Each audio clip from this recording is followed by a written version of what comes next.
Magandang araw po sa ating lahat. In behalf po ng ating butihing alkalde, Mayor Attorney Christian B. Natividad, at pangalawang punong alkalde, Engineer Bebo Gatchalian, kami pong at ang buong Manolos, Sanggunian, lahat po ay taos-puso nagpapasalamat sa inyong lahat sa pag-participate dito sa napakahalagang fiesta. Actually, sa buong mundo kung iisipin nyo, it's because yung January 23, ngayong araw na to, sinainan ang Constitution, doon tayo naging tunay na mga Pilipino lahat. So more than, sabi nga, more than the Independence Day celebration, in January 23, 1899, it's the most important part of history. Nung tayo nagpirma ng Constitution, doon tayo naging mga totoong tunay na citizens of the Republic of the Philippines. So in behalf po ulit ng buong Manolos, papasalamat kami sa lahat na nag-participate, lalo dito sa isang hindi dapat mawalang tradisyon, parte ng kultura ng Pilipino, yung musiko.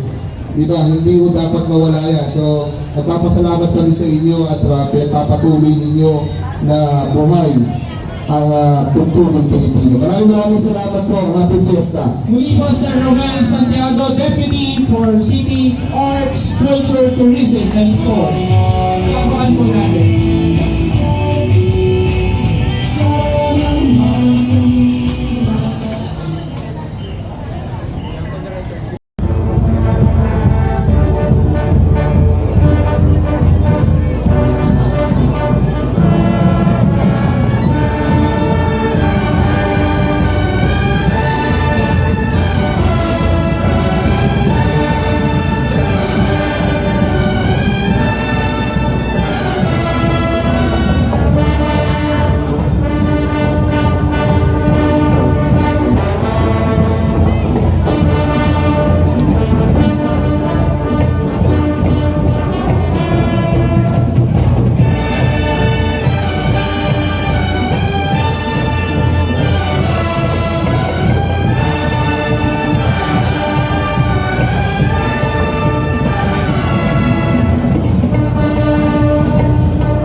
Maraming salamat po.